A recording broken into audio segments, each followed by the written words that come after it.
here. All right, so we're here with Fresno's a Bitcoin meetup. We're going to talk about Bitcoin maximalism and stuff. I'm going to start a screen share here, and let's get rolling. If I can find this, I'm so new to Zoom. It's just not like it's not something I'm good at. Here we go. Just happy we got the video and the audio set up. We tried this with Kevon a couple months ago, and it was horrendous. So yeah, well, hopefully I can do a little bit better. I'm not promising, but here we go. Can you guys see my slides? Yeah.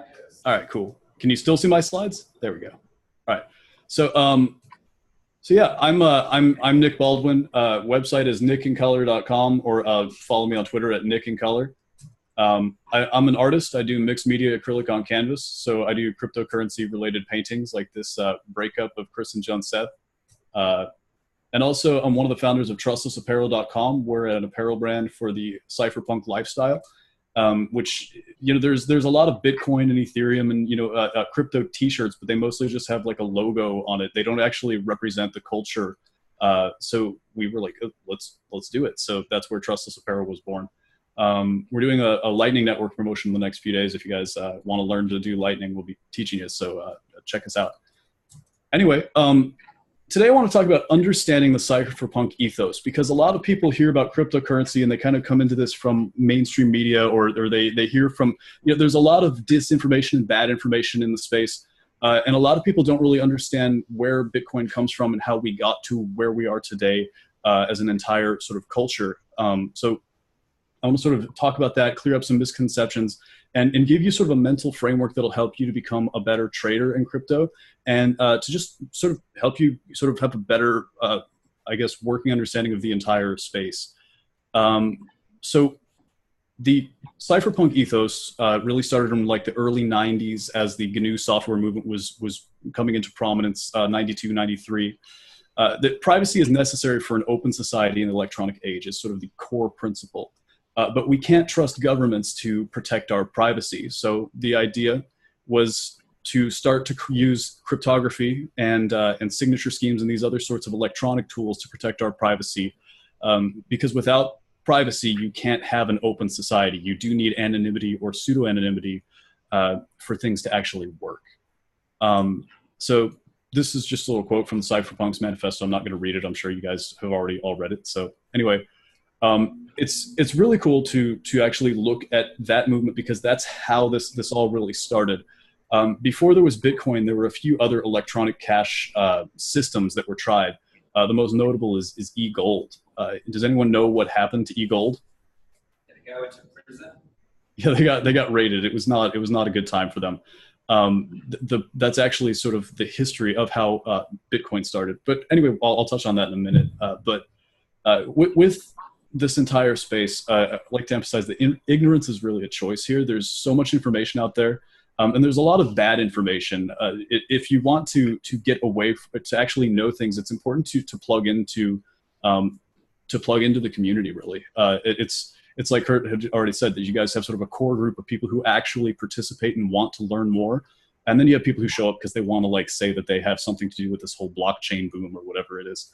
I think we saw a lot of that last fall. In November, December, there were hundreds of people attending every meetup nationally for Bitcoin because they saw it on the news and wanted to know about it. But that we're still interested here in summer and in spring this year, that sort of separates the people who are actually involved in and wanting to drive forward with this.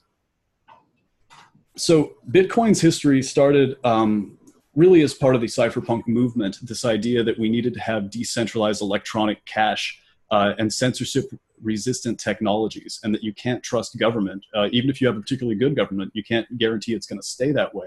So you can't trust your privacy to government. And so we need digital activism to fight against censorship and to create that censorship resistance. And the most important area for that is money itself. So like I said, there were a few other technologies that came before Bitcoin, one of which was e-gold, which got shut down because it was a digital cryptographically signed unit that was exchangeable for gold. So all the Fed had to do to shut them down was just raid the gold, and then there you go, you've taken the value out of the currency. So at the fall of eGold, some of the cryptography department there, the guys were sort of like talking at the after party after it closed and everything. And I actually have a few friends who were at that party when that happened and watching. There was a circle of people. It's rumored that the real Satoshi was among them. Anyway, the point is, the single point of failure was that there were gold vaults with eGold that were rateable. If you could take that away somehow, you could have a digital cash that just couldn't be stopped unless you shut down every node on the network.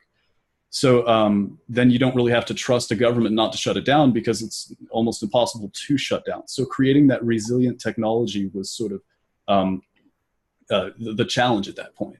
And that's where sort of mining was invented to solve that problem, and blockchain was invented to solve that problem. And there's a lot of misconceptions about blockchain and what it can do, what it's made to do. As a technology for just about anything other than solving the double spend problem, it's not good for much else. But we'll get into that. So Bitcoin at its core is a technology that counters censorship, and without censorship, it wouldn't have any value. So if we didn't have governments printing all this money, by decree and devaluing the currency, if we had like a very trustworthy national currency, or in any country really.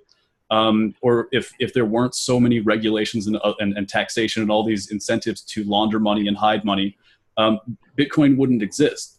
So it is by definition a censorship-resistant technology. And if you actually look at the numbers on what's called subversive mining, it even furthers this. See, there are certain countries where Bitcoin is illegal and Bitcoin mining is illegal. And you look at those where there's increased cost to mine versus countries that are subsidizing mining. And you look at the numbers, and it's actually very interesting. The more that they actually try to to suppress Bitcoin, it actually drives prices up. It's totally fascinating. It's a rabbit hole, so I can't get into it today, but you should definitely research that on your own time.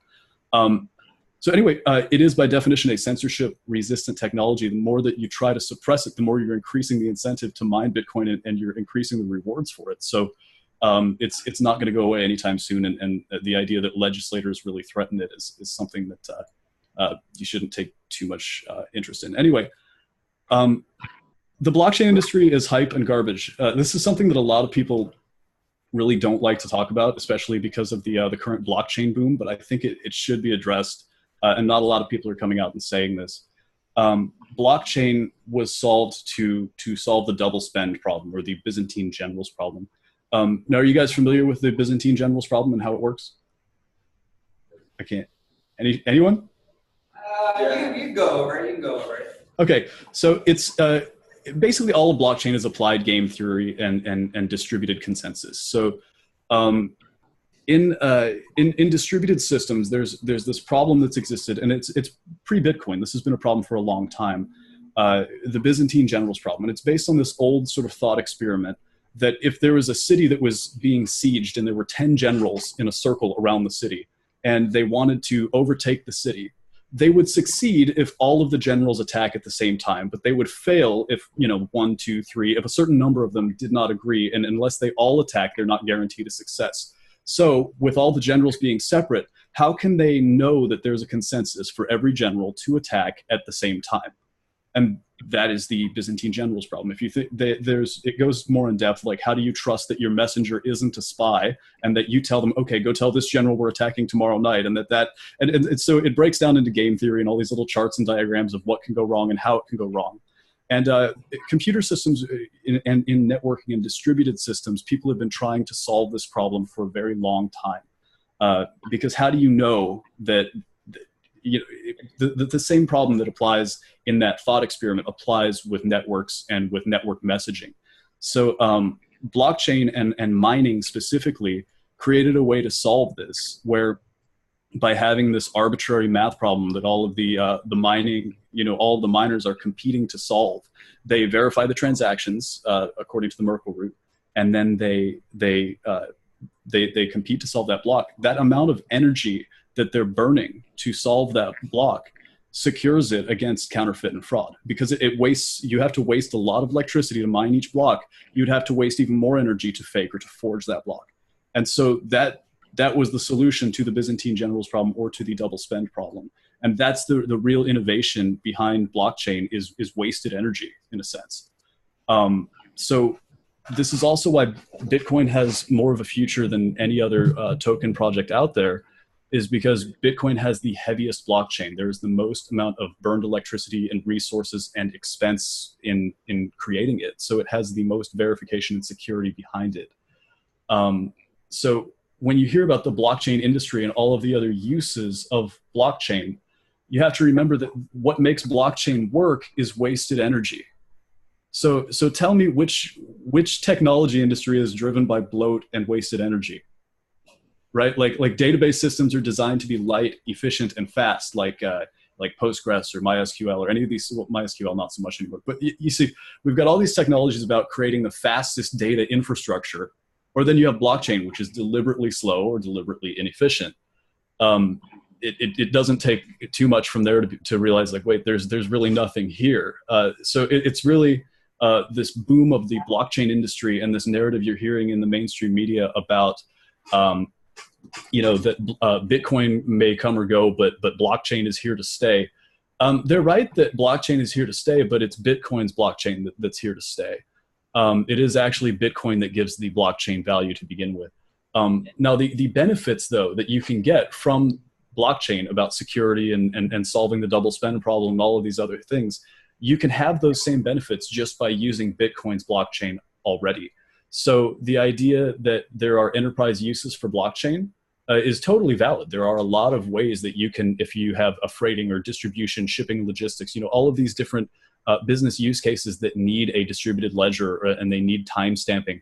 You can do all of that with Bitcoin already. So there's sort of like a gray area here. If you say the blockchain industry pertaining to Bitcoin's blockchain, it's true. But if you say, well, we need to make our own blockchain and our own token to do this magical thing to solve the medical industry's problems or whatever, most of that is hype and to be avoided. And with that, enterprise blockchain is specifically vaporware. And again, these are things that not a lot of people in the space are talking about right now. So I figured that that you guys would be a great group to share this with. So I have this, Nick. I was watching an interview with Mike Novogratz on Bloomberg today, and he was talking about Mike Novogratz being a professor, and he said, look, in 5 years, like all databases are going to be on the blockchain, and I agree with him. I think all databases will be on the blockchain, and those blockchains will be on AWS servers. Yeah, you can have timestamps that basically peg a database to Bitcoin's blockchain. So it's not really like one or the other. You can have databases that have cells that like reference a blockchain timestamp, and then some kind of script that'll go back and double check those and stuff. So there's sort of like a happy middle ground where you can have both, but blockchain by design is a deliberately clunky, inefficient database. So this idea that blockchain itself is going to be the driving force behind all of these innovation is like blockchain is the innovation and it's already been invented. So like, It's crazy to think like everyone's talking about doing blockchain this, blockchain that, independent. Right. Everyone's validating their own blocks, and then everyone's putting that on an AWS server. Like, why not just centralize it? If you're going to centralize your blockchain on an AWS server, exactly. So, like, it's a very inefficient, slow, wasteful computer. So, yeah, exactly. And I saw one today. This was my favorite.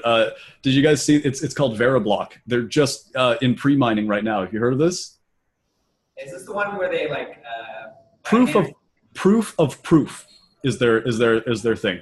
I thought it was a parody at first. Proof of proof. I was like, what is this? So it's a token that is secured by Bitcoin's blockchain. That's its own token that allows you as the owner of your own blockchain to secure your token with their token with Bitcoin's blockchain.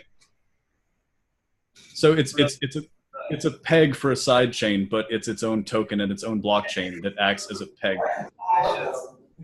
It's like layers of useless stacked on top of each other. It's the most wonderful nonsense. Like, again, this industry, this whole space is satirizing itself all the time, and it's just infinite humor. So, but yeah, that's one to look for. Anyway, the enterprise blockchain is especially vaporware. Let's say that the typical example is, well, let's say that HP or some company wants to have their own blockchain that's just for their own company, so that they can send money between various departments or something like this. the problem with that is that without mining, it's not secured, right? And the more competition among miners, the more secure that the token is. Well, if you have, I don't know, let's say an office building with 50 floors, you're a pretty big company. What do you have a miner on each floor? You have 50 people mining. That's still not very secure. And how much electricity are they going to burn to compete in this mining? And do they even get the reward? Are you using the company power and the company expenses to mine against yourself with your token that can only be used internally by your company? Like, it's starting to sound even more stupid, right? Like it gets dumber than that. So anyway, the enterprise blockchain is also vaporware. I say all that to say to understand your emotional incentives. A lot of people who come into this space, there's sort of a feeling of having missed the boat with Bitcoin, because the price, had gone from, when I first heard about Bitcoin, it was 22 cents. And so, and you would think, oh, he's doing it. When something doubles or triples, the natural tendency is to sell. And then as it goes up, you're like, oh, I missed the wave. So there are people who go way back to 2012 or early 2013, or early or late 2011 who know about Bitcoin, who didn't become billionaires over it. It's not even like, anyway, the point is, feeling like you missed the boat on Bitcoin's growth is sort of, I think, the emotional fuel to believe that EOS is going to be the real token that outlives Bitcoin, or to think that Ethereum will outlive it.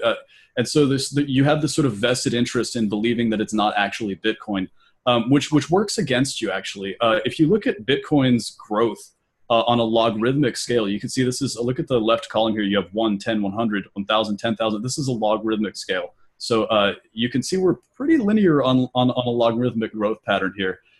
We've got our third halvening on mid-2020 coming up.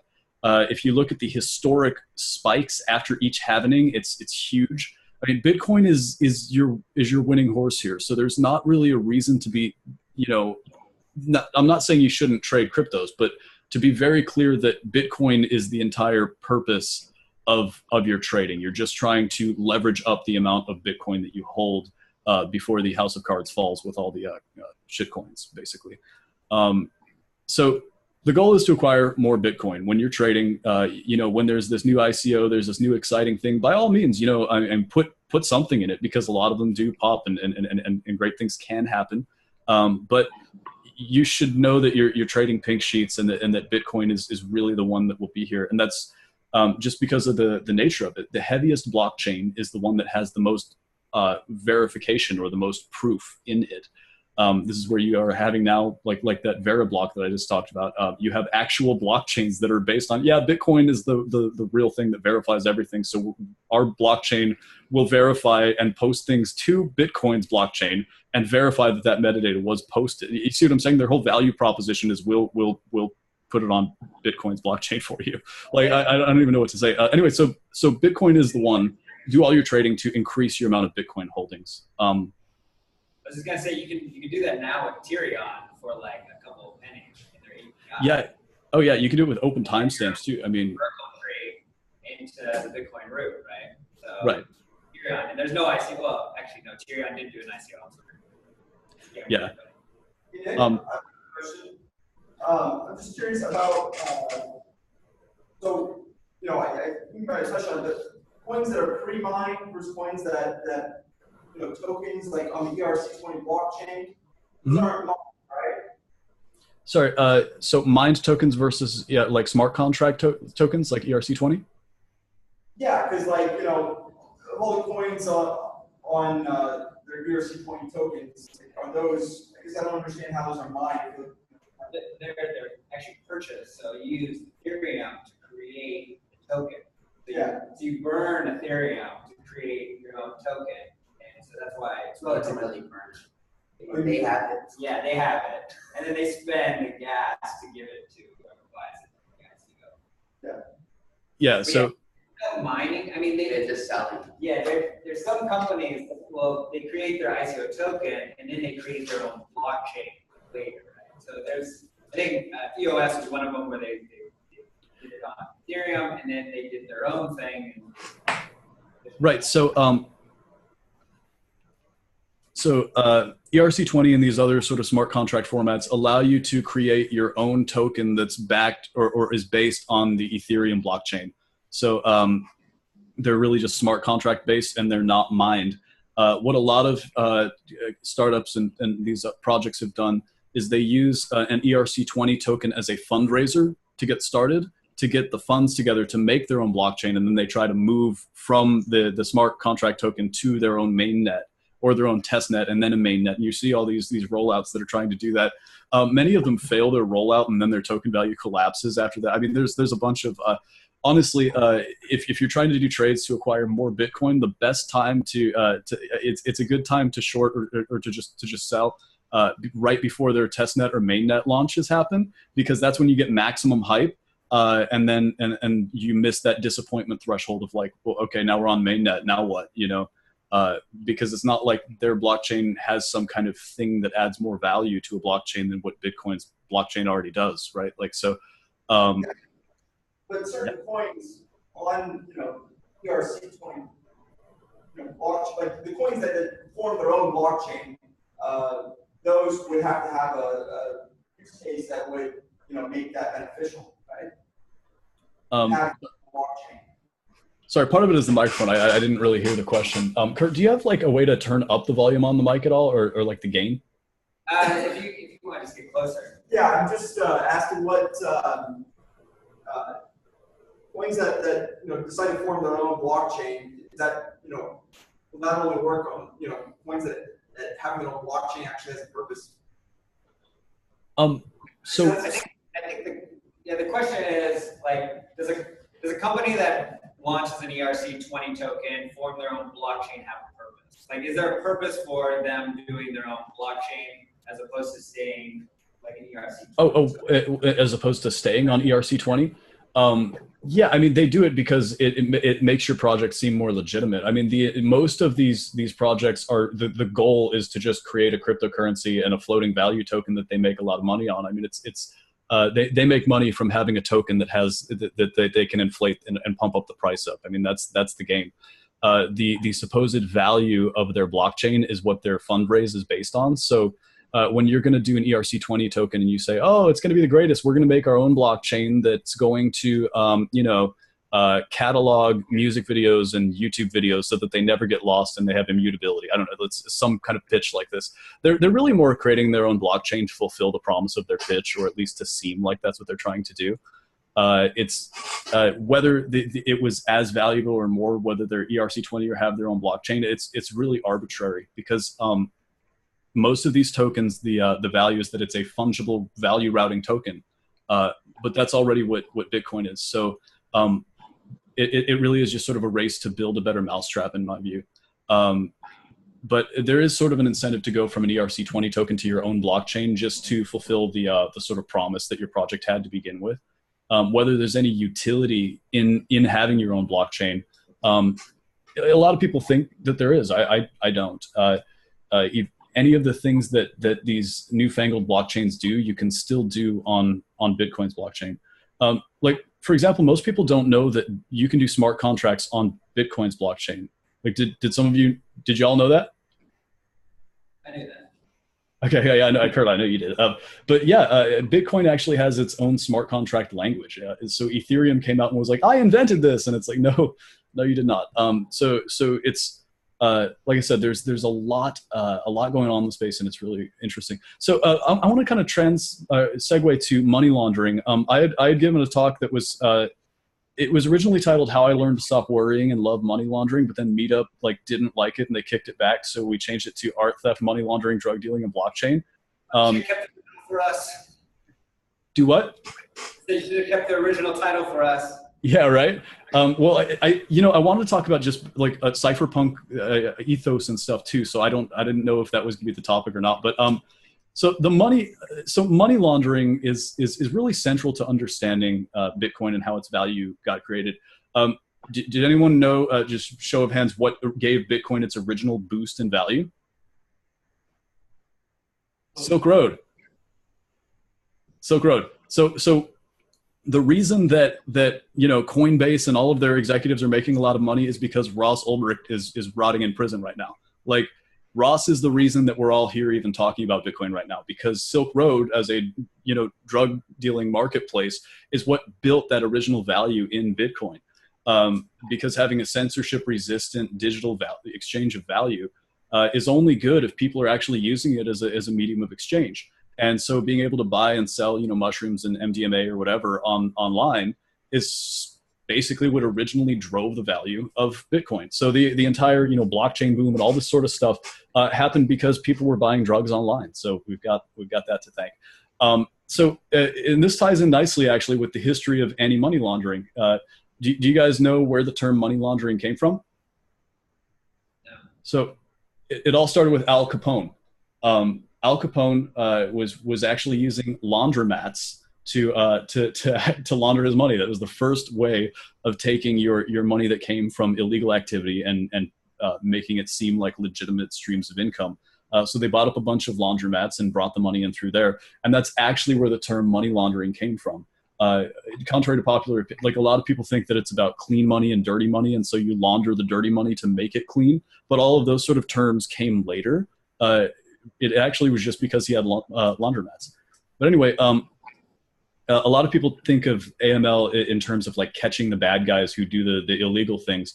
But it's actually more about, you can think of it in that way, or you can think of it in a neutral way of saying that the tools for money laundering and tax avoidance or tax evasion are also resistant, like it's tax competition and it's capital controls prevention. So if you higher taxes give a higher incentive for people to circumvent the taxation system. So the more they raise the tax rate, the more that you are paid to find ways out of paying taxes. This is actually a really good thing because it's leveled out the amount that people are taxed historically. If you look at the federal revenue as a percentage of GDP and the marginal income tax rate for what is this, like almost 70 years, from 1954 to 2010, you see that the actual taxes, the amount they take, it fluctuates between 15 and 20%. Regardless of where the tax rate is set, they get about 15 to 20%.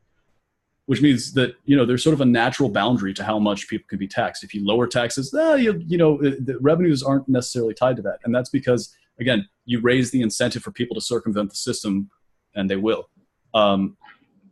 So if the government can take all of your money by decree, it's only your money by permission, right? It's on a permission basis. If someone can just take all the money out of your account, it's not really your money. This isn't really the subject of this talk, but capital controls precede genocide. There has never been a genocide in history where capital controls weren't enacted. I put a happy picture on this one just to keep the mood, good. But it's really important that there are technologies that help prevent capital controls, because capital controls lead to historically very dark things. Myself, Thomas the Train. Just to. Yeah, exactly. You can't let the horrible things of history get you down. So Thomas the Train, just to kind of balance it. And any dictator who doesn't do capital controls is a noob, and you wouldn't be a dictator for very long. It's a risky business. If you don't win as a dictator, you lose in the worst possible way. So capital controls are necessary tools for dictators and oppressive governments.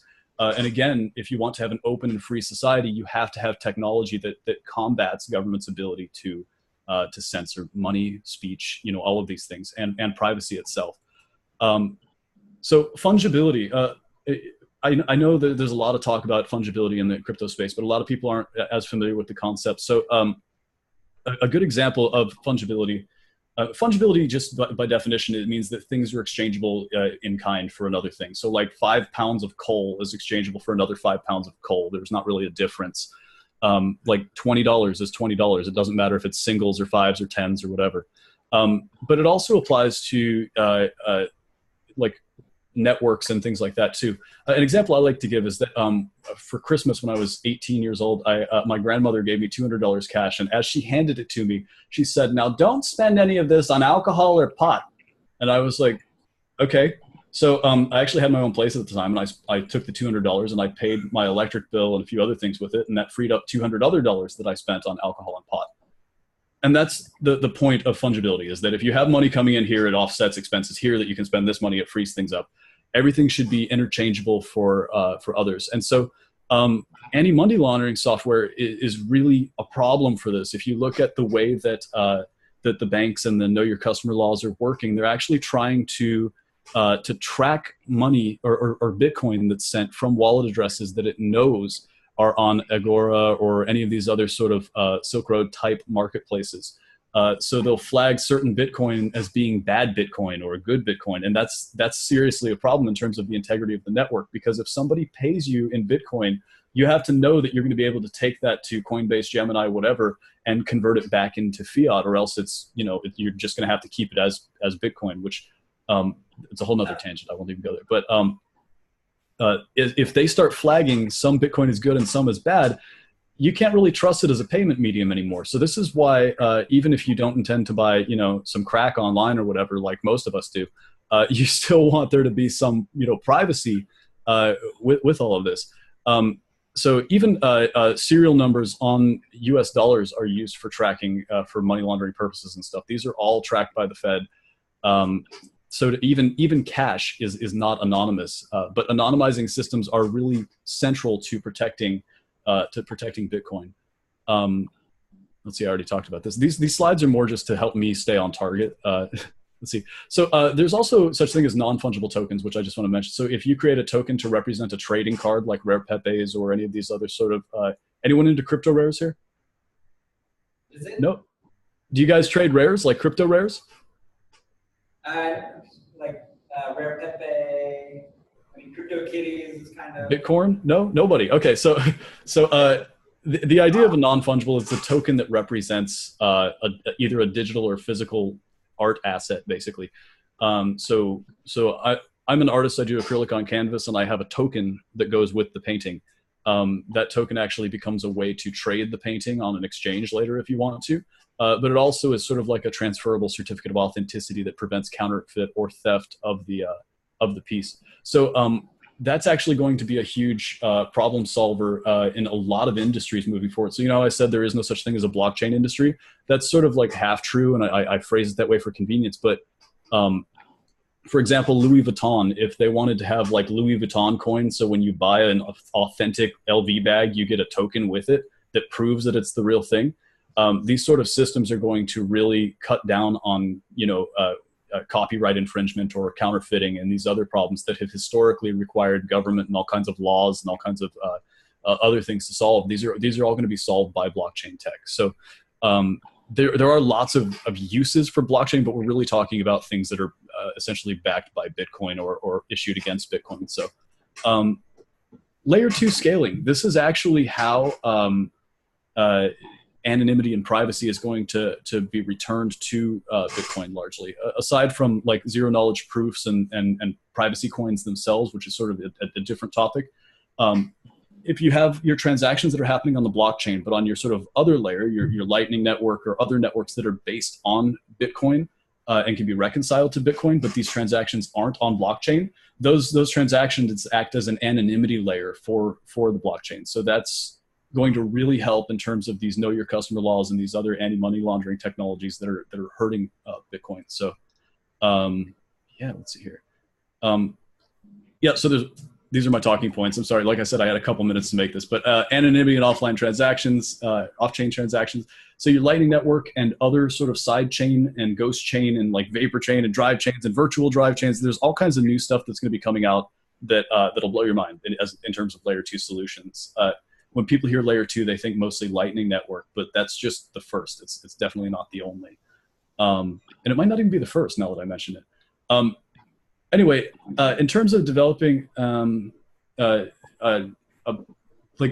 I don't know, I guess closing thoughts, because I have a bunch of stuff about art theft, Kurt, but it really wasn't the subject of this presentation. Do we have any artists who came out to learn about protecting against art theft or anything?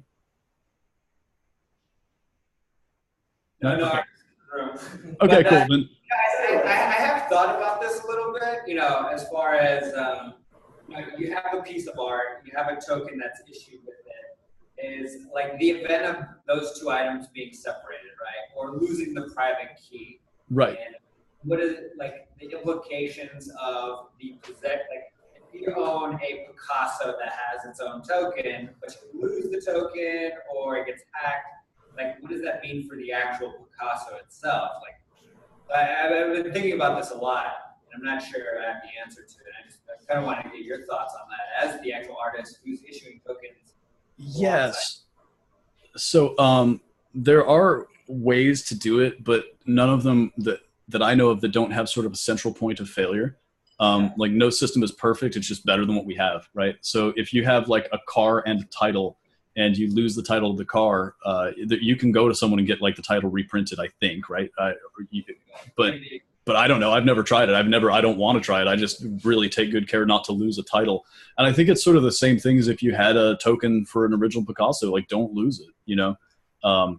Like sort of personal responsibility. There's not a lot of substitute for it.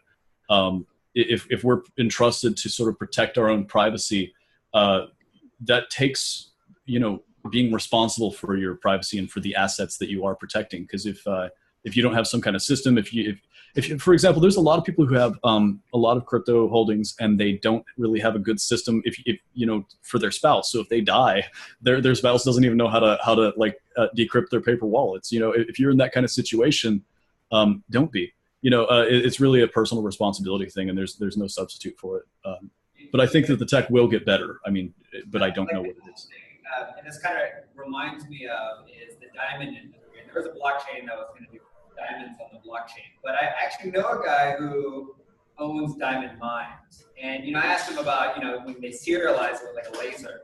He said, like, that's not a big deal. He's like, you just take a special tool and it takes the edge off. It pretty much takes that serial number right off. It does, like, the layman who wants to just buy a nice diamond for his future wife, does he really care about the serial number on it? Or is that just something, an extra component that they sell at the store to provide some level of like satisfaction to the end customer, right?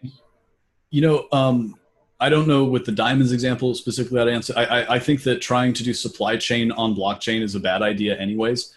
And it's funny too when they have like conflict-free diamonds, for example, because the value of diamonds is based on the scarcity of diamonds, and the scarcity of diamonds is protected by having those conflict regions on lockdown. So there is no such thing as a conflict-free diamond, for example. But yeah, the idea of tracking a single serial number of like some product like tomatoes from the vine to the customer, you know, and they just track this one with its own token or something. I think a lot of that is just nonsense. Like there's not a lot of value in doing that. And with diamonds, I mean, you could actually, the most effective way to do that if you were a diamond, like if you owned a diamond mine, is to actually just every day, whenever you have your yield, let's say however many stones you have or how many you think you're going to have, you just actually timestamp a bunch of serial numbers that day. And you're not even assigning them to particular diamonds. You're just generating serial numbers. So then in several weeks, in a month, whenever you have those to their destination, where they're at their wholesaler or whatever, that's when you actually give them a serial number that matches the timestamp from a month ago. And it makes it seem like, you know, the day that it was taken from the earth, it was like, you know, given a serial. I mean, that's kind of the direction I would go if I owned a diamond mine. But yeah. So I mean, it's just it's an interesting thing to think about, like, you know, showing everyone like the Cassatius coins, and you know, it's just if that was to be stolen, I would at least know. I said, look, you know, I have public key.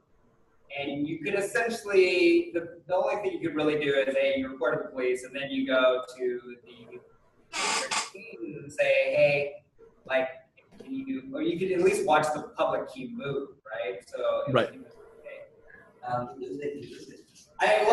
But you have the public key, so, and you would be able to see that on the blockchain. So if somebody stole it, lifted the private key, and started moving nothing about it. Yeah, you can't, unless they send it to like Gemini or Coinbase, and I've already reported to them, and they could freeze that account. What if the value of that makes it not painting was essential authority? So the value of No. What you're not understanding is that Coinbase, central authority, they own the private key now. I'm not going to send it to Coinbase. Yeah, of course. But that's the whole thing. Is if they're dumb enough to send it, because that's what happens. You see this with a lot of the collectors. Is they'll have something stolen and they'll go to the collector's market and say, "Hey, if this pops up, you let them know." Because they're all serialized, you know, with a specific, you know. Yeah, so, sure. A good way to think of it, just with art, is like a car and a title. You know, you can, just like a car has a VIN number on it and it says the same VIN number on the title, it doesn't mean you can't alter the VIN or alter or forge a title. You know, the same thing applies to stealing a blockchain-backed physical asset. So imagine that there was a token for a car instead of a title, and that token had the VIN number of that car on it. And you know, you're trying to use this token as a manufacturer certificate of origin, basically. Well, what if you lose the token? What if you lose your private key, or you know, your phone falls in the water and you were dumb and you kept it on an unbacked up wallet in your phone or whatever? That sucks. You know, like there's not a lot of solution to that. Or people can still forge a token and just stamp a token with metadata that matches yours or is close. That's actually a thing with the Cassatius coins. They're getting very sophisticated with counterfeiting. And the detail is pretty impressive. So we've been seeing like counterfeit coins coming through the different markets, secondary markets, and it's like the guys who know this stuff inside and out, they can just point out the smallest details, like counterfeit based on this little etch mark. Yep.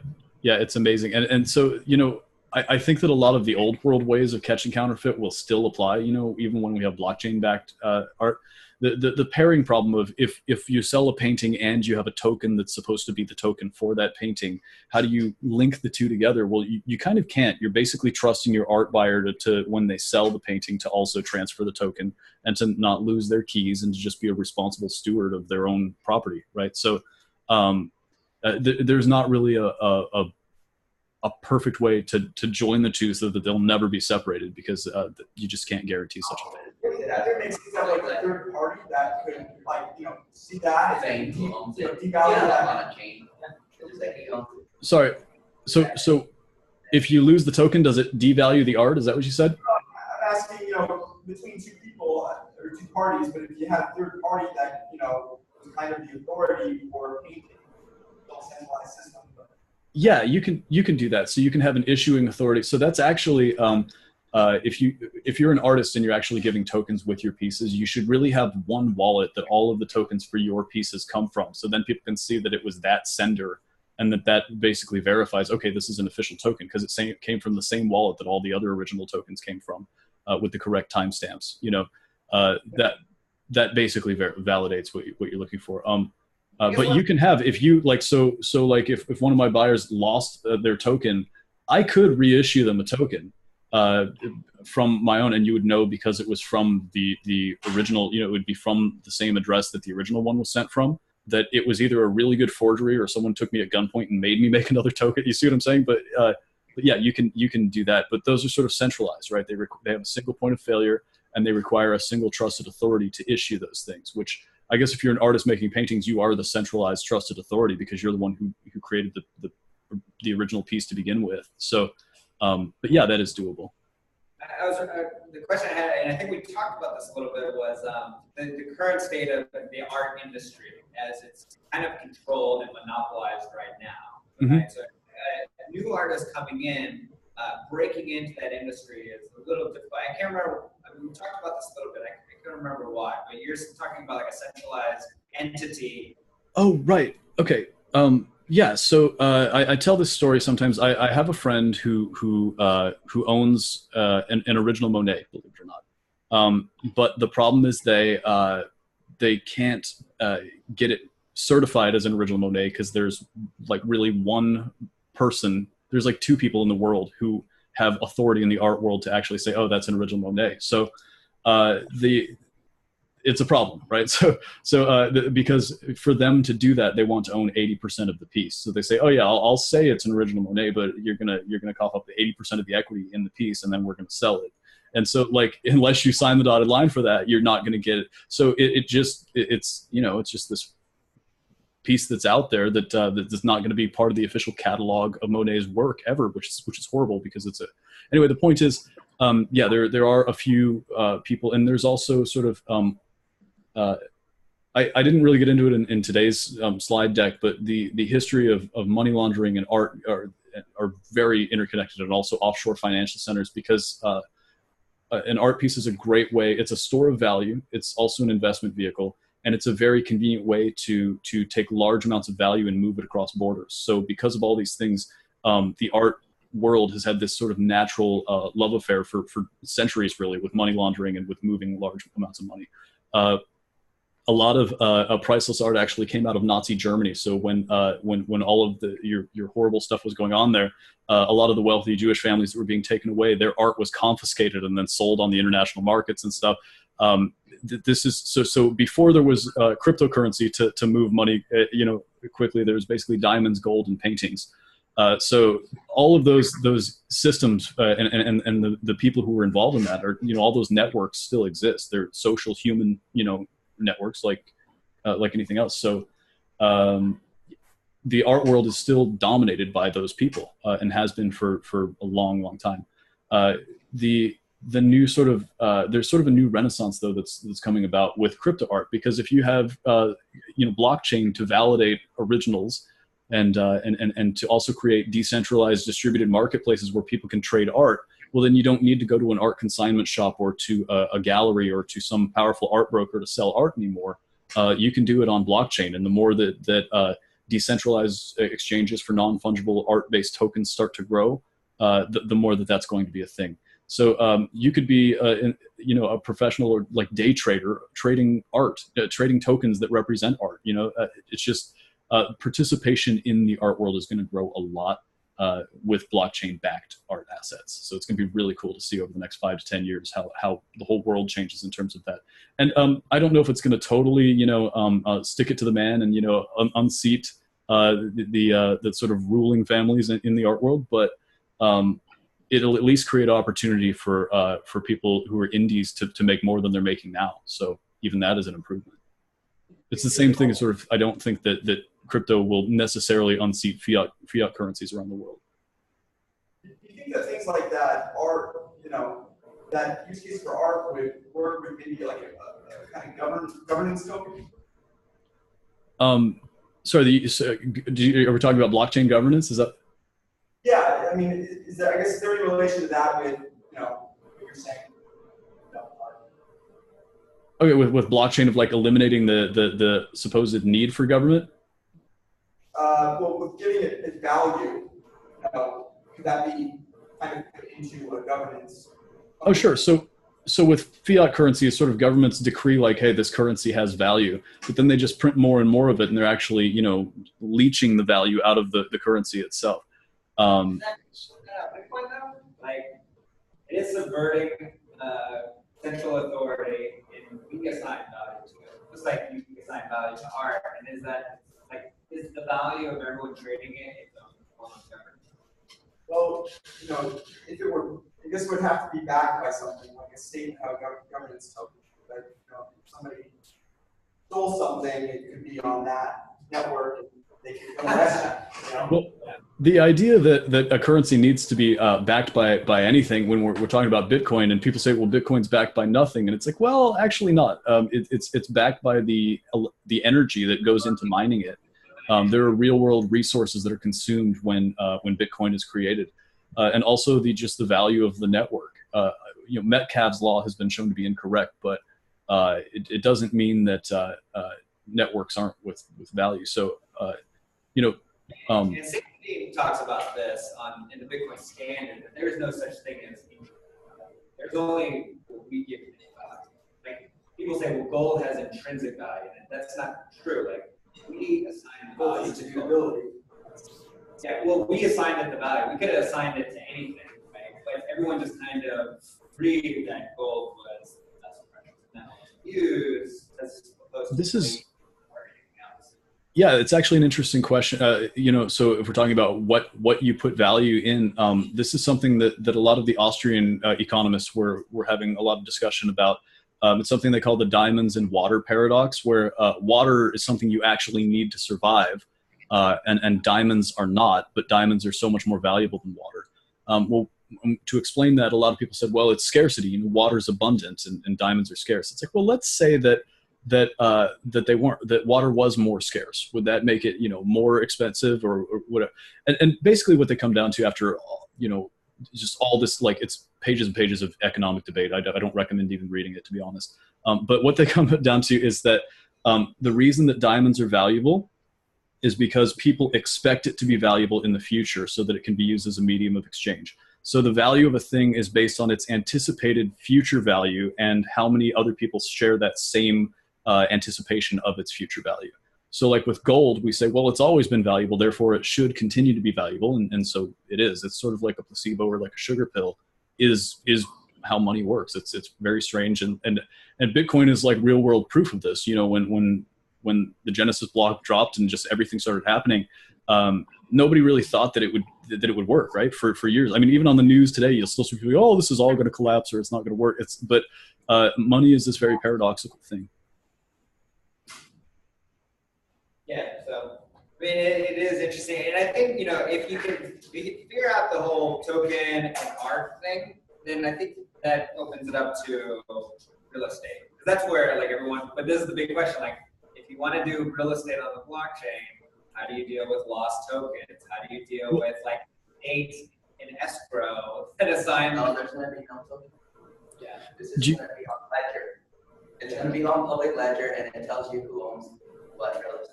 Yeah, no token. But everyone has to agree on what ledger to use. Probably it's going to be on Bitcoin or something. Probably. So yeah, I mean, no notary service on Bitcoin. Yeah. So I actually met the head of the notary service of like the world. The most boring guy you will ever meet in your entire life. And when I talked to him about like notarizing stuff and Bitcoin, he said, son, the notary industry doesn't change very fast. Like we're barely getting to the place where we're allowing notarizers to do online. You go like notary. Yeah, it'll be for a long time. He's like, but the notary industry is so boring and slow that things just take a long time, and they control that whole pipeline. Yeah. There's a company that's doing notary on the blockchain, but it's like all you got it. Like why is everyone going to switch from like doing notary the traditional way where you pay someone like $25, you go to FedEx, they stamp it, you're done, versus like now I got to go on blockchain. It's public, everybody sees it. Yeah. If it gets changed, that's on public too. But people agree that the notary service is kind of definitive, right? Like if there's any issues with the notary service. So you'll see the same thing with basically, I think if there is sort of real estate records happening on blockchain, it'll just be the Bitcoin blockchain. And what they'll do is just stamp metadata representing a property transaction to the blockchain. And then it would be just like a trusted address that says this is the county clerk of whatever county, and this is their public key. So this is, you know, if you see it from that key, it means that that's from the clerk of courts or whatever. I mean, it would still go through a central authority at some point, because if you look at how it's done now with any property, you have like a surveyor, you have all this sort of title records companies, all this other stuff. The idea that you'll move all that to blockchain within the next handful of years is totally a farce. I honestly, I don't even know that it's desirable to do that. Like, there's probably not any more value doing that versus just having databases that maintain property records that are specific to whatever county or whatever jurisdiction it's in. I'm not endorsing government at all, but I'm just saying. By the way, you can use opentimestamps.org. I pulled up this slide just in case you guys don't know. You can stamp anything you want to the blockchain. So. And I think the main goal, like when I talk to a lot of real estate guys, why they won't, you know, and the guys who really know this, like right now out in Southern California, he heads up Dolores. He's a Bitcoin maximalist, and I met him right before the Dow exploded in space, and that kind of taught him the lesson that like you need the most immutable ledger possible. And not just roll back things, especially when you start to add property and titles and deeds to the blockchain. You want the most secure. And that's when he kind of moved from thinking Ethereum would be the one, and then he moved back to Bitcoin with like this that. Yeah, and what it is just the heaviest blockchain wins. So whichever blockchain has had the most amount of work and the most amount of resources burned to maintain it is the one that has the most validation, you know, for all of the records on it. So. It's going to centralize. It's just by natural market forces, Bitcoin will be the only one that actually matters. And actually, we talked about layer 2 a little bit already, but so just Bcash, since you can't have anonymity if every transaction is on the block or is just on blockchain, right? So if you have because then you can follow, aside from, cross-chain transactions and just tumbling in general. If you can see all of the transactions, then there's not really going to be any privacy. That second layer maintains anonymity. So, and we learned Big Pico. I mean, they ran a big stress test, or they're still running a stress test. Pretty much 800 of their nodes are sitting on a. So pretty much like the majority of the nodes on the Bcash chain are in a single facility on a single server route. Oh yeah. Did you see there's actually a Bcash wallet that generates your private key using your phone number as the seed? Did you guys see that today? Difference like node mining. It generates so okay. So I thought your seed had to be more digits. No, they basically so yeah, it's the 32-bit hex, but they were generating I don't remember which wallet it is. I tweeted this today actually too, but it was one of the wallets for Bcash. They actually take your phone number and then run it through a hashing algo to actually bring out, or not hashing, excuse me. They just they use your phone number as a seed to generate your private key from. So if you have enough people's phone numbers and you can actually just look at their public keys, you can actually derive what value they're.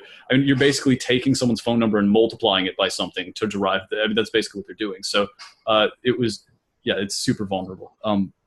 Video Armani's like who project that? It's Cointext by Vinny Armani. He's got his own like podcast, and he's a male escort developer. What? Okay, I've not even heard of this. Okay, male escort developer? Yeah. So when he's tired of coding, he goes and does some work. Yeah, interesting. Okay. He moved from Vegas, and he's up in Vermont now. So, but apparently everyone in Vermont's on Dash, so he's very... Yeah, Vermont and New Hampshire too. Like, by the way, when I knock other tokens, I'm just saying I don't think other blockchain projects have the same longevity as Bitcoin, and I'm saying this to all of you because I assume that most people who are in the space, you guys want to invest and trade. It's important to know that Bitcoin is where you want to keep most of it, and the goal is to just get more Bitcoin. And when you think of it that way, and think of all these other things as pink sheets, you're going to have a much easier time. Because if you actually believe in any of these projects, you're going to have a bad time. But Dash is used all over New Hampshire and in Maine and in Vermont. Like, people love it there. But yeah, not having optional anonymity on transactions for a while was a bad thing, because if you have even like 20% of your transactions on the network are not anonymized, you can derive what all the rest of the transactions were. And this is how a lot of the chain analysis tools have worked for that. Even Monero, they caught a bunch of people with that.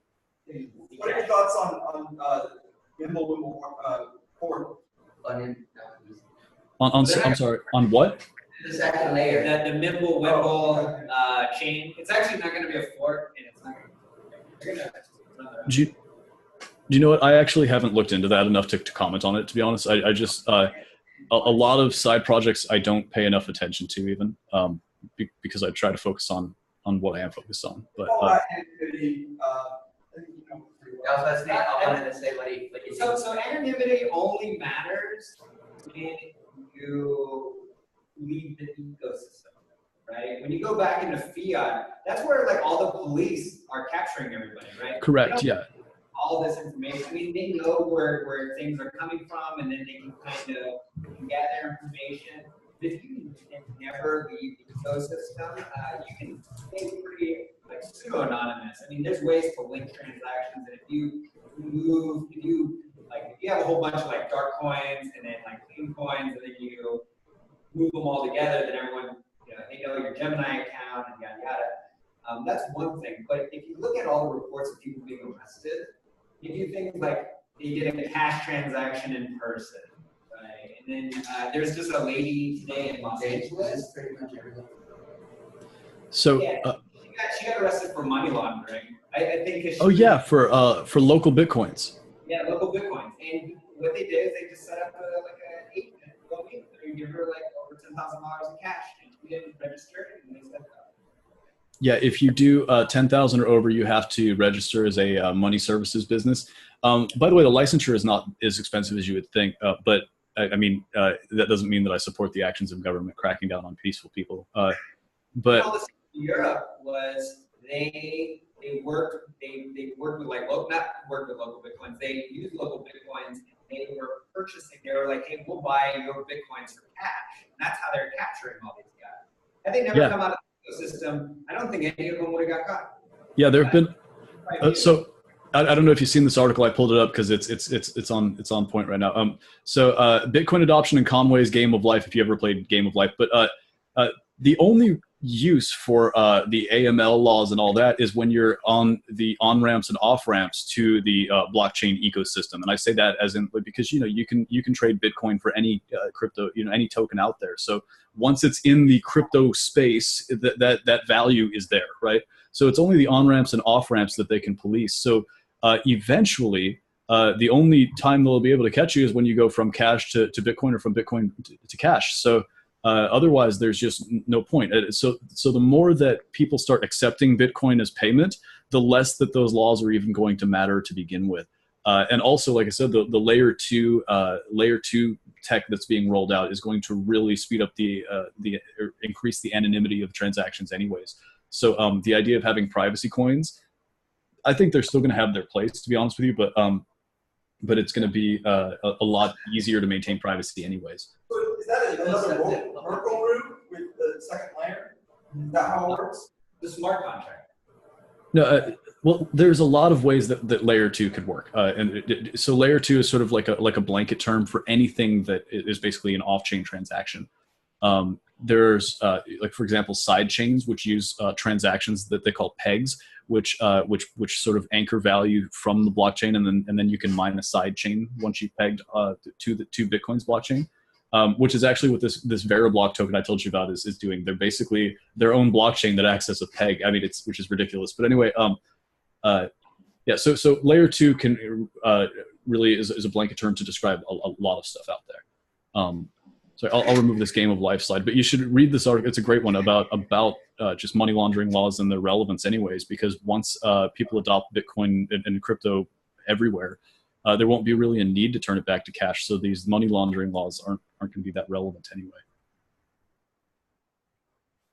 You have another question? I kind of did, like basically you could go into the system, but it's gonna be hard to get out unless you want to pay taxes. Well, I think that's the whole point of this. And the more laws that they bring in, the more taxes that they put in. Essentially, all they're saying is don't leave people. Like, as soon as you go back, you have to understand, like, it's really only here in North America, in Latin America. Like I'm saying, for example, if you're a business and you accept Bitcoin, you're gonna have to report that. Well, that's your business obligation. But that's your business obligation. They could shut your business down. Sure. So but that's, literally. And that de-anonymizes everything. No, I run a business, so I know about like you have to report income. Like that's just the thing. But right. what I'm saying is that the more that they stress like on individuals, more it signals to us. It should signal to us. Don't leave the ecosystem. Don't go back into fiat. Like because it's only here in America where people are trading Bitcoin for more fiat. In other countries, they're usually trading like all the shitcoins for more Bitcoin. Yeah, but the thing is, you can't leave fiat because like every fiat that gets printed has debt attached to it. So someone's gonna owe money to the government. Well, that's hyper-Bitcoinization. That's where it doesn't. That's where Bitcoin sucks in the inflation. The only thing is if your fiat like goes like gets defaults, and then that's when it means Bitcoin is really big. Well, look at Venezuela. If it completely defaults. Well, they've already defaulted. I mean, because if people just don't pay back whatever money they owe, and they just leave, then yeah. I mean, what's the U.S. debt right now? Basically every dollar that's ever been made. Yeah, every dollar that's ever made is represented by debt. That's actually how I got interested in Bitcoin to begin with. I had read a book called The Creature from Jekyll Island back in like 2005, and then I was like, oh, we're getting our own like a decentralized money. What? But yeah, every dollar is printed as a debt instrument, which is so the national currency in this country is debased to begin with. But I mean, the U.S. national debt in terms of like the congressional is what, 20 trillion right now, 21 trillion. 21, trillion. I know, but like what happens is whenever there's there's a economic issue and people want to be paying back their debt, that decreases the money supply, and that's when you get hyperinflation. You know, when you get deflation, basically. Right. Yeah. Everybody worried about the IRS collecting and like the banks collecting money from you. That's the Fed doesn't work. Right. So It's just saying that basically we're forced to use it. You know, So- we are debt cash. yeah, this is actually what's interesting about the Keynesian economic view is that the national debt is not ever supposed to be paid back. That was never part of the plan. The idea is that when you tax the population, you're taking notes out of circulation, and that way through business loans and through the fractional reserve system, you're reintroducing money into the currency, hopefully in places where it's going to be valuable, basically mortgages on commercial or residential properties, and for business loans. That's essentially where the Fed is going to be printing new money to issue in the form of loans to businesses and homeowners through that fractional reserve system. So they're generating value that's represented by debt, but the debt is never actually supposed to be paid. You just keep kicking the can farther down the road. This is actually, I've heard a lot of people talk about, what if they shut down Bitcoin? If you read sort of the things that a lot of politicians are saying, congressmen, senators, and some regulators, they talk like a big game, like really tough. But if you look at the IMF and like the Federal Reserve and these other, you look at what these institutions are saying, especially like the SEC and these guys, their language is really soft and very open to Bitcoin and just to blockchain in general, and it makes you wonder, what if this is sort of like their escape? This is like their parachute. You know what I mean? This is like, you can only fiat so hard before the whole thing collapses, right? When you have this debt and inflation based system, at some point the card house will fall. So if you have a real money, like a sound money that you can transition people to in a consensual and peaceful manner, you prevent that societal collapse that happens when tolls do, which will inevitably happen if you fiat too much. So it could be that the Federal Reserve and all these people who have perpetuated the system, like, oh my God, it's an escape, and we don't have to be facing the gallows eventually. So I wonder about that sometimes. What do you think the odds of that are? Pretty high, actually, because for one, it doesn't really matter either way, because we have a censorship-resistant technology here. I mean, even with mesh networks and everything else, you're not going to be able to shut Bitcoin down. I'll say the only problem right now is it's just not fungible. I'm sorry, say again? Certain addresses, certain coins and stuff. But that's only if I can always send you. I can always do that. I can't. The ban happens on centralized exchanges. No, but it's if you send me a Bitcoin right now, it'll be on a public ledger. Yes, but it'll nobody can stop that. It'll say that you sent it to me. Yes. No, but it will have your So public. there's an address that people know is yours. Yeah. I know. Yeah, you do that too. So yeah, if let's say that if they we can go through war game scenarios if you want. Like if they make Bitcoin illegal and they pass some kind of law that says you can neither buy nor sell or do anything else with Bitcoin, it's totally illegal, it's a felony, whatever. You would have to first you would have to tumble all of your things away from wallets that are so. If you've moved from like Coinbase to a wallet on your phone, for example, that is traceable back to your personal identity for people who have chain analysis tools. So you would need to actually tumble to wallets that are not connected to your name and social or bank accounts or anything else. And then from there, you could just transact. You'd have to use VPN and proxy and a few other sort of things, but you could still transact in crypto. Yeah, there's a wallet, the Wasabi wallet that's coming out. I think it's Windows-based though. But that's the guy working on it. It's got some pretty cool features. They just tumble 100 EXOs across. Everyone has to put in the same amount, and then it tumbles all on chain. Nice. Then there's the Bob wallet, which is on GitHub, and you can download that now. I haven't used it, but that'll apparently tumble your coins. And of course, you can just go Lightning and then just tumble through Lightning back to yourself. Right, exactly. Yeah, so Lightning, you can put up a bunch of like LN nodes, and you can actually just multi-hop all the way back to yourself. I mean, you can do all kinds of cool stuff with Lightning. So, but by the way, I think we should say there's a difference between privacy and secrecy, right?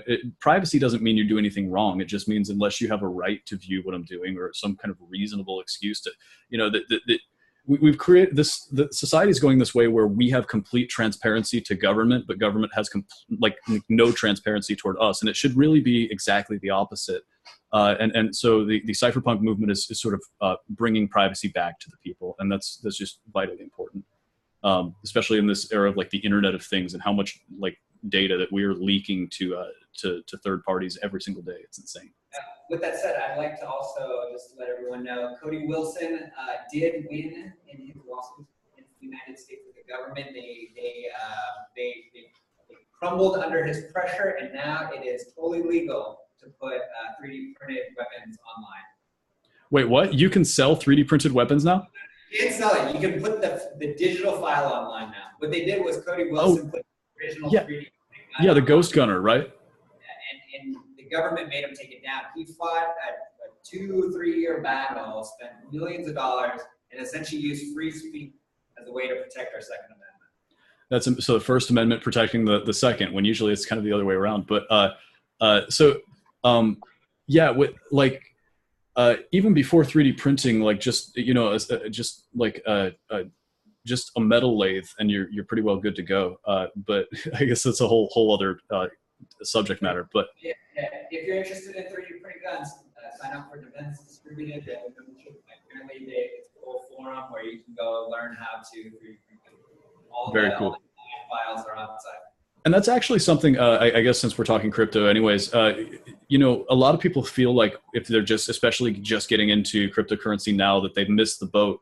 I mean, you saw the chart, right? We're just getting started. We're out of the innovation stage, but we are still very much in the early adopter phase. I mean, if you ask 10 people if they own Bitcoin, most of them will tell you that they don't. I mean, we're still a small culture right now, but that means that all of us will be a target eventually for theft or that kind of thing. And if you don't have tools to defend yourself, it's important to investigate that with an open mind.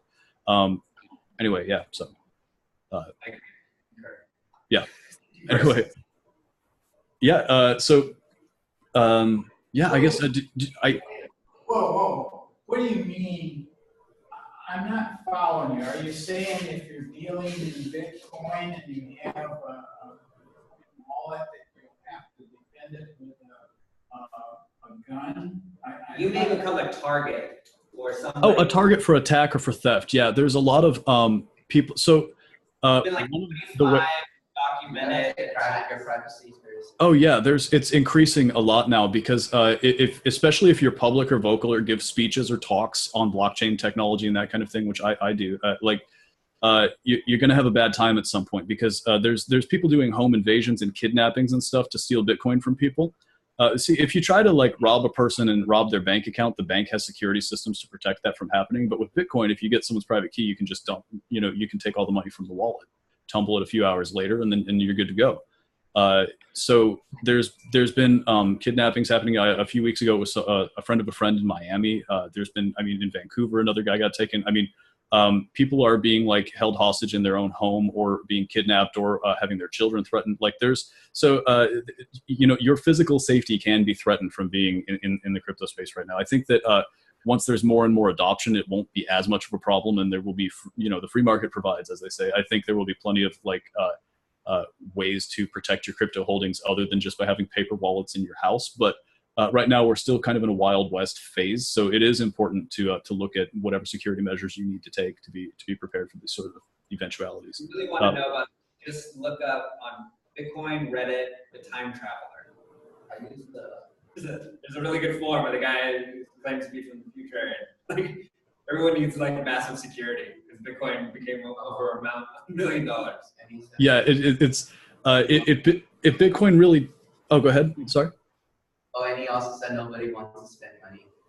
Yeah, right. Well, that's the thing. That's actually part of what's cool about having a deflationary money supply is that money goes up in value on a regular basis because all economic activity builds value in that currency. So what this means is that your money in your bank or your money that you hold is more and more valuable every passing day as long as the economy has general growth.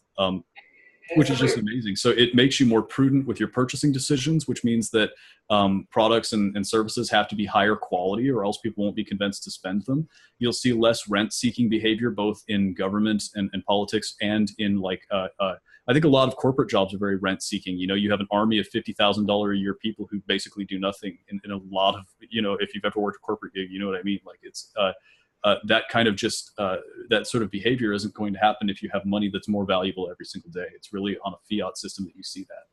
And it's hard to understand when you've grown up your entire life in the system where your money is valued every year, right? So all that does is it says go into debt and spend all your money, don't save. That's all. It's actually worth it to go into debt here. Yeah, it's Right. actually. Well, yeah, that's what we have been signaled our entire lives. But when you give a system like Bitcoin that appreciates in value, you really start to make conscious decisions about Exactly, and that's the real value of Bitcoin. Is it changes the way you think. You become a hodler or holder. You're right. So you're thinking, because if U.S. dollars are worth less all the time, you're incentivized to spend. Yeah, you know. And this results in garbage products and rampant consumerism, a decline in art and culture and music. I mean, look at the music industry and the music product that's out there now, as opposed to the music that we used to have, right? Like, it's just,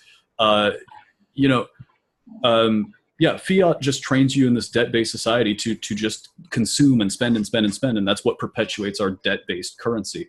When you have a value-based currency that just is appreciating in value on a regular basis, all of your spending habits and your lifestyle habits change to reflect that. And so when you really start to dive into being a coiner, it changes the way that you make all of your financial decisions and the way that you look at your life as sort of a balancing of incentive structures, really. You start to, so like with personal development, and you know, this sort of, you know, if you've ever listened to the Tony Robbins tapes and tried to better yourself or whatever, if you actually look at your life as a product of incentive systems and say, well, what's my incentive in this behavior or that sort of thing, you'll actually have a lot more success with your own behavior modification and sort of shaping your life the way that you want to, by understanding your incentives and payoffs and how they relate to each other. Sorry, it's a little bit of a tangent, but. That's what we do here. Yeah, exactly. But anyway, Bitcoin changes you. It changes the way that you think about everything. It's interesting how subtle economics affects personal behavior, and until you called it to my attention, and I'm a graduate in economics, I never really thought of it on the subtleties of how it affects human behavior. And it's very interesting point here. Yeah, it's I can't remember what it was. I'll look for it real quick while we're talking. But there's sort of economic decision making, and I think what is it? Freakonomics talks about this, but that all of our decisions are based on sort of the economics of decision making. We look at how we're going to get the most value in exchange for the least cost, and hopefully with the lowest opportunity cost. We're looking for the best utility, right? So all of our choices sort of work in the same way, whether we're consciously aware of it or not. So becoming consciously aware of that is just such a huge advantage in life. That's really, even if even if there were no other investing advantages to being in this space right now, there's still a lot of value in the way that it reshapes your brain and just your life decision making in general. Yeah. And this is actually a chapter in the Bitcoin Standard that talks about how Bitcoin what? The Bitcoin Standard. Standard? Yeah. Yeah, the Bitcoin Standard. Yeah. Saifedean Ammous. He actually has a whole chapter dedicated to talking about how fiat money has degraded society, and how the lack of hard money has actually caused our own families to start to crumble, right? Like, we're in these very passive relationships where, we're not interested in having children, and it was very weird to think like that. This just a society thing, or was this the product of the money system itself that created this? Yeah. And he walks you through like how the art is getting worse, how the music gets worse, all these things. I want to say, like, fiat money, it rewards like institutions or people that are able to borrow. And laziness. Right. It rewards rent-seeking behavior. Most money benefits, and they have to be able to put it into good use, of Yeah, You gotta invest use it the or product something. quickly, where you talk about the golden age, where, beautiful masterpieces, which would take forever to make, but it was being purchased with gold, right? And so you knew that, the work had to reflect the value that they were being paid. Whereas now, you're getting a check for, like, say, $100,000 to do some big artwork, but that artwork's only going to be on the side of a building in Los Angeles for 6 weeks. So yeah, since you brought up art again, we can talk a little bit about the money laundering in art and how that's really worked, and how the postmodern and modern art movements were really fueled by money laundering, especially in the New York art scene. I actually learned about this. I was at the beach here. I live in northern Florida in St. Augustine, and I actually met a guy who was a famous artist from New York who's part of this circle. And he was like, "Yeah, it's all money laundering. Like what happens is." When you're a new artist, they'll sort of take you, the people who are sort of the tastemakers in the industry will sort of buy up all of your work for a couple of years. And then they'll start to hype you. It's just like a token launch, right? They'll sort of hype you and make your work be really valuable. And they'll also shill bid your work at art auctions. And by doing this, they actually are pumping the value of your work when they own most of the body of your catalog. So then by the time that you're famous and whatever, they own the majority of the supply of your early work. And then sometimes they'll have you murdered to even increase the value even beyond that. So there's all kinds of crazy stuff that happens there. But hopefully the crypto stuff will minimize this a little bit. I mean, I don't think it'll eliminate it entirely, but it's just. Modern art though, once you have your name brand and you're valuable, this is where you see things about these avant-garde artists who will like have just a blank canvas, and it's called Untitled. I literally have been, I think it was in MoMA, there was a piece called Untitled, and it was an 8.5 by 11 piece of like rice paper, like resume paper that was placed in a frame. Like, there it is, Untitled. It's like, really? Like, anyway, it's a priceless piece. When you can generate nonsense like this and say that it's worth 40,000, 100,000, $1 million or whatever, you're just minting a monetary, like financial instruments from nothing. And that's basically what the business has been about. And a lot of it is remittance for drug deals. So like, if I have a piece that I got for, let's say, $1 million, and then I want to buy $9 million worth of ecstasy from you or whatever, you buy this painting for $10 million, and now there's all these on paper transactions are legal that happen that are actually the value transfer for drug deals that are happening, under the surface, and so there's a lot of that as well. So yeah. That's why, I think the Financial Times was saying something like, it's probably better to buy old Porsches right now than anything else because they've gone up in like 600%. It's like your money's not worth anything when they're telling you to go buy old cars. Yeah, exactly. So it's but your money is worth something to the extent that it can be exchanged for gold bars or for Bitcoin. You know what I mean? Like I'll say that it's valueless when you can't buy gold with it at all anymore. But until then. But anyway, another thing I want to say is a lot of people think it would be cool to have a job that paid you like 20% in Bitcoin, or that if you got half of your salary or half of your pay in Bitcoin, and to just think, well, you can do the same thing right now. Just buy Bitcoin with a certain percentage of all your money that comes in, and then just hold it conservatively. And then whenever there's the new ICO or some other nonsense, put a little bit in it if you want to, and to just try to increase your Bitcoin holdings. Reason why people want to be paid. Sorry, the mic cut out. What? They want to avoid taxes and stuff. Oh, yeah. Well, I mean, yeah, it's easier to earn Bitcoin and not. So this is so I talk a lot about money laundering, tax avoidance, and tax evasion. So there's sort of a difference between each of the. Money laundering is usually when you're taking money from like illegal, like drug dealing or something like this, and you're trying to make it look legitimate. Tax avoidance is legal, and you should do as much of it as possible. That's finding legal ways to pay less in taxes. Tax evasion is illegal, and it's neither here nor there, right? Like so, if you are paid in Bitcoin, in theory, you can hide all of that money and then jurisdiction shop and cash it out later. It's not really income, I mean, yeah. Your employer still has to pay. So if your employer pays you, you get like a bonus. There's different things. I was talking about taking. Well, if you're just buying Bitcoin with your paycheck, let's say 20% of your paycheck you're taking and buying Bitcoin every payday or whatever, that's all traceable, and you're gonna have taxes on that when you take your gains. That would be off the books though. No, you would already be taxed, and then you would essentially it would be like my employer paying me, and then I go and buy a Tesla I mean, stock. if they no, what I'm saying is if they pay, Directly, and then you avoid a lot of things.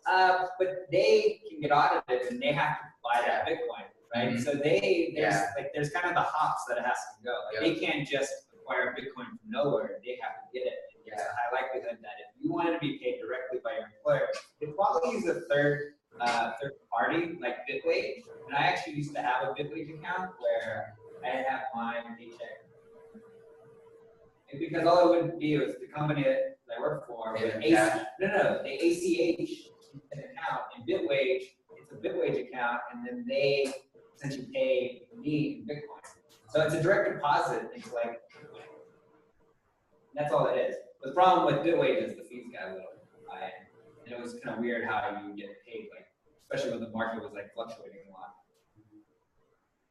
But there's a lot of things, people trying to figure out how to buy Bitcoin. But I think at the end of the day, like you need to start transitioning into earning Bitcoin, right? Like doing certain jobs, and I think that's why art is very interesting because there's a huge market, Bitcoin art that can't be made with cash, right? Like the artists only take Bitcoin. Yeah, and you could put like a decentralized website that nobody could take down and start selling stuff. So there are ways to. You don't even need like a centralized website. You can a regular website. Well, yeah, I mean, they can take it down. I mean, if you got like to Silk Road status, Well, you know what's funny? So they can't take your website down. They can take your domain name if you can go through the process and go to ICANN, but then you can just put the website up on a different domain name. Like look at the Pirate Bay or Kick-Ass Torrents and how many times they have moved to different URLs just because, each domain gets seized and they put up the site within 30 minutes on something else. It's like slaying the Hydra. Every time you cut its head off, two more sprout. It's just like that. they haven't caught Banksy yet. Are they after Banksy? I don't know. Has he ever been arrested? But Banksy has a theme park now and stuff. I mean, a lot of people must know who Banksy is. I mean, he's got his own. But yeah, for the most part, he's been really successful in maintaining anonymity or pseudo-anonymity at least. Really phenomenal. Actually, has there ever been an artist that was anonymous that did as well as Banksy has done? It's legendary. Consider Satoshi Nakamoto an artist. Well, yeah. But yeah, man, Bitcoin's cool. It changes the way you look at the whole world. Anyone Anti-Fragility? Have you read it or thought about it much? Yeah.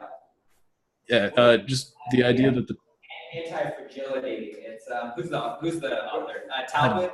Yeah, I think so. It's the idea that like resilience is good. Anti-fragility is like a whole nother like step beyond that, and that's sort of what we have here. Pretty much, you need to get punched in the face. Like the immune system.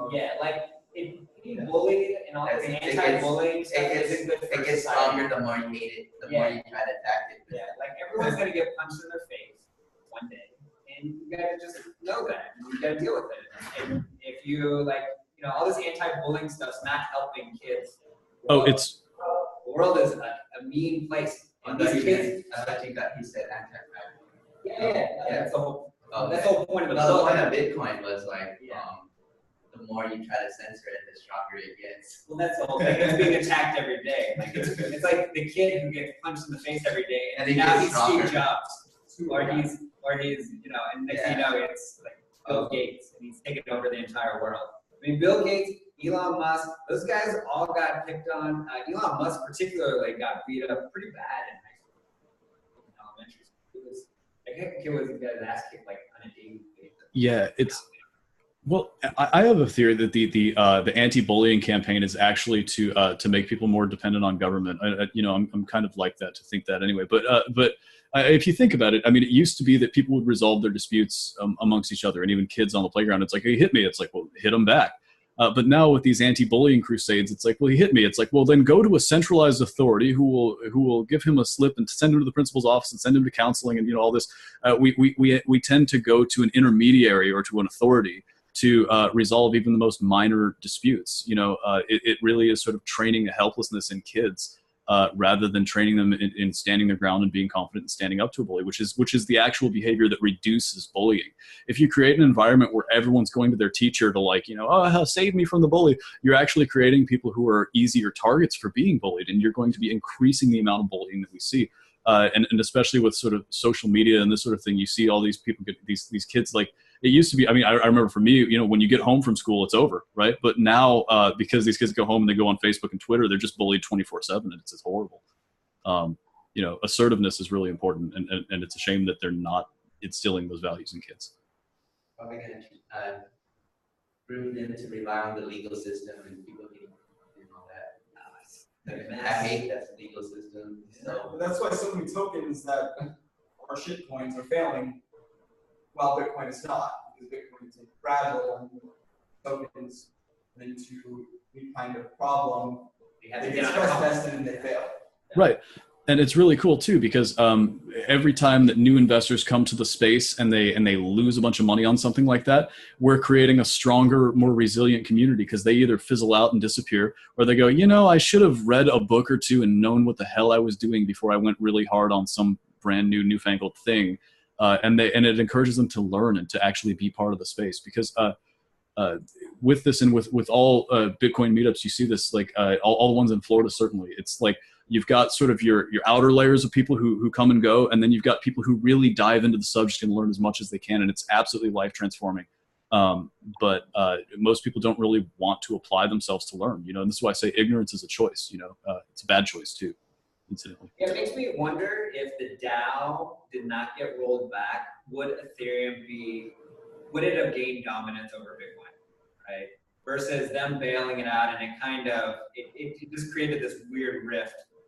Like forks for anti-fragility, the fact that it can break off. Well, no. They rolled back the losses for their investors. They got hacked, and they said, okay, let's make the blockchain back to earlier point before we got hacked. And return the money to everybody. Like where in Bitcoin, you learned by losing, right? You went on and you bought Bitcoin, and you said, I have this unstoppable money, and I'm gonna go and give it to the next scammer I see. And you give it to them, you go, okay, what just happened? And you realize you just lost all your money, and then you learn your lesson, you touch the hot stove, and you go, okay, I'm not gonna do that again. Right. I don't think that Ethereum ever would have beaten Bitcoin. That it's surprising, right? The problem, Ethereum's blockchain has too much bloat. Like every CryptoKitty ever created lives on Ethereum's blockchain. Every single node has to host that information forever until they decide to do a sharded blockchain or some kind of fragmenting system or whatever, or pruning or whatever it is they choose to do, which are all, you know, with their own risks and consequences. When you say that it has bloat, I mean, Bitcoin has a lot of bloat. Yeah. So, well, Bitcoin. Restricted. I mean, you can only get so big. The current block, Bitcoin is at 200 megs right now. Ethereum is at what? Like 800, 900 megabytes? Yeah, let me see here real quick. Ethereum blockchain size. So, because I have a node at home and it's at 200 megs. Yep. Okay. So here it is. This is on HackerNoon. Let me show you I'll just screen share real quick here. But yeah, this is a real problem for them, because well, here, I'll show you. So Ethereum blockchain sizes exceeded 1 terabyte. Look, do you get paid to host a node currently? No. How are you going to host a node when the size of the blockchain is bigger than most consumer removable hard drives? Most people are doing this with like a Raspberry Pi and a removable hard drive. 1 terabyte is about your size of your average little $50 thing. You know, if it's going to cost, if I have to have a server rack in my closet just to host a node for your blockchain, why the hell would I do that, right? So this is a real... blockchains will be on AWS servers. Yeah, AWS is the real winner. I mean, again, Amazon rules the world. You just can't get away from it. But yeah, I mean, it's a real problem for them, because all of the smart contracts, all of the everything, those are all just on chain. So all of the data and all of the junk that generates has to stay there. This is actually why it's really smart for Bitcoin to not increase block size. Everyone's like, well, you could, you know, lower the transaction fees and whatever. It's actually that lower transaction fees is not the goal. and actually to be used as a medium of exchange is not even the goal. Like, every technology is made to solve a problem. And people come into this thinking, well, cryptocurrency, and it's sort of a misnomer because they think that Bitcoin is a currency. It's like the problem that was trying to be solved was, how do we have a more convenient way to buy a cup of coffee? And that's not the problem that's being solved here. I mean, a credit card is already a really convenient way to pay for your Starbucks or whatever. The problem that's being solved is sound money. That's what Bitcoin is here to do. So, so the idea, like even Bcash coming at it and thinking that, well, we have to have this thing used as a medium of exchange and for regular purchasing, or else it won't work. It's like, well, that's fundamentally a flawed way of looking at it to start with. Pico actually has been doing some really good analysis on this. They built their own Bcash node, and they're attacking the network right now. Yeah, they're right now attacking the network. It's awesome. And one of the things that they're saying is that a 32 megabyte block, which is what they can currently, the largest size block they can generate, would take 16 minutes to validate all the transactions inside of it. Now, a block is generated every 10 minutes. You could say, yeah, you would have miners just doing hedge first mining where they're just mining based on that. But like, you get to the Ethereum point where you can't catch up with the chain. Like, if you try to download the Ethereum chain right now, your normal consumer hardware will not be able to catch up. You'll always be 1,000 blocks behind. Right, and that's up to you could download the chain separately, load it in. Yeah, who are you getting that from? You're just getting it off the other people. Exactly. Well, what you've done is you've said, I'm going to trust somebody else instead of doing your own validation, which is okay. I mean, it takes right. Yeah, it's not even just a hardware and network scaling problem. It's also a value and incentive scaling problem, and this is what they overlook as well. So supporter, but I'm just saying, because when you were saying Ethereum loaded, I'm saying Bitcoin is really slow and loaded too. But it's for a reason though.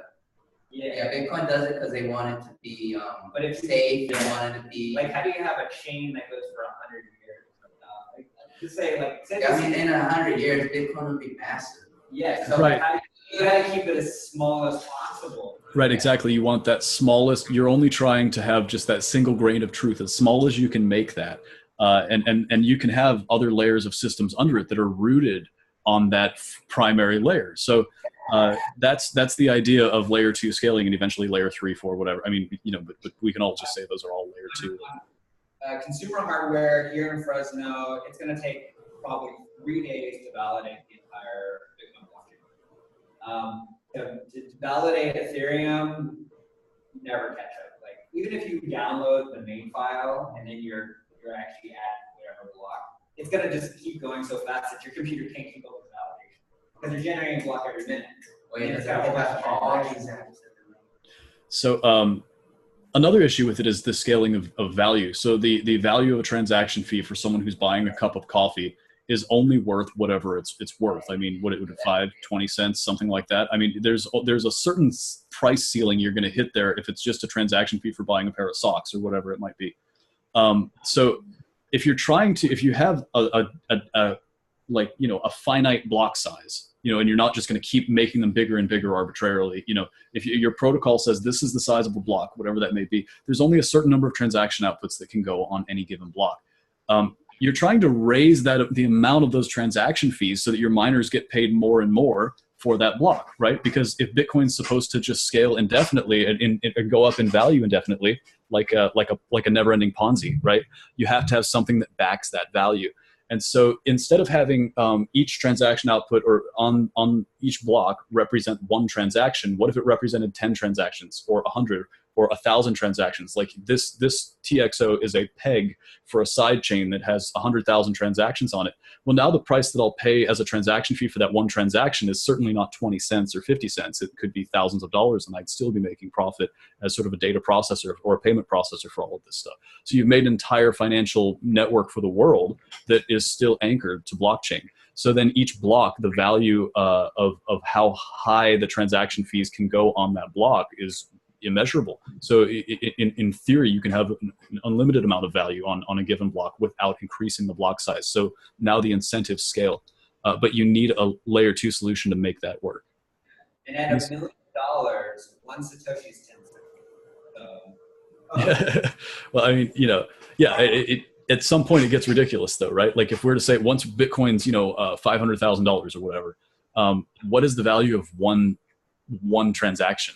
You see what I'm saying? Like it's certainly going to be too expensive to buy a cup of coffee with. I mean, how do you make that work? Well, you have to have another layer where the transactions are cheap that reports back to that first layer.